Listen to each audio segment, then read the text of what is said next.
If you want a one-time investment for a fun game that you're not going to have to buy an expansion for every 6 months, this is your game. No expansions are needed for a full experience of the Galactic Civil War. They have a deep pool of people that you recognize, but you probably don't know the names of. Each side has a total of 12 characters. I challenge anyone to know who Moff Gerard is without Googling him first. Or name the scene that Colonel Yavarian is in.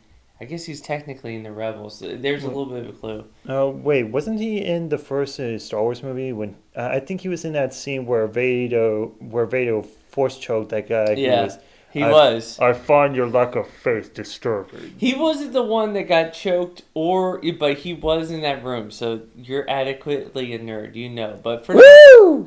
for the most part, they got a really good number of characters, and there's no one really. I can't think of anyone particularly obvious that they should go ahead and pull in. So they did a good job.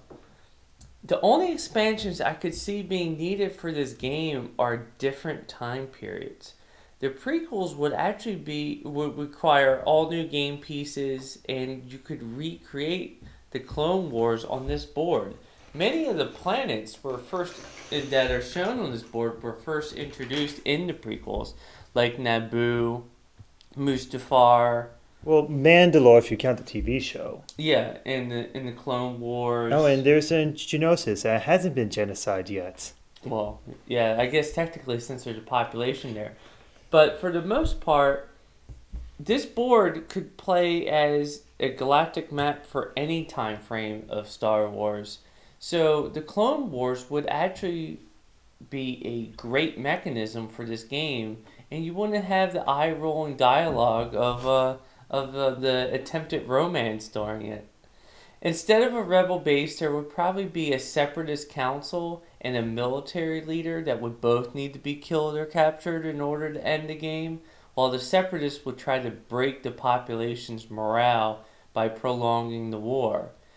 So they would more or less be the rebellion in the Outer Rim, and the Galactic Republic would be in the core, but of course they wouldn't have the advantage of being able to use a Death Star to destroy whatever planet they want.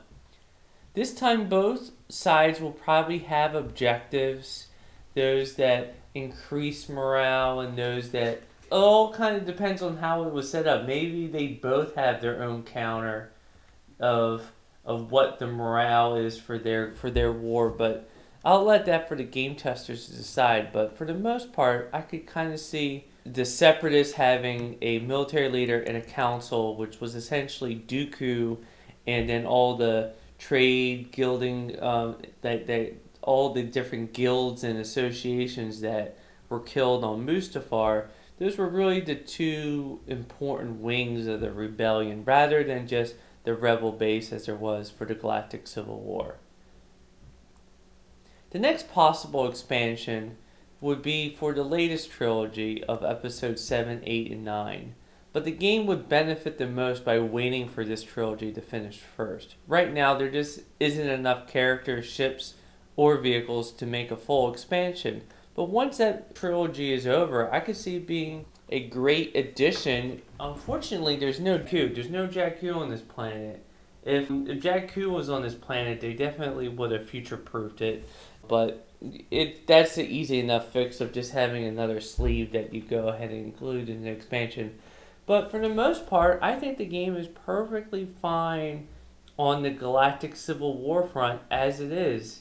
I mean, maybe there will be a small upgrade with like some of the other bounty hunters and heroes and stuff like that, but for the most part, 12 heroes and 12 villains when you only get to play 8 of them anyway in each game, it provides enough diversity as it is.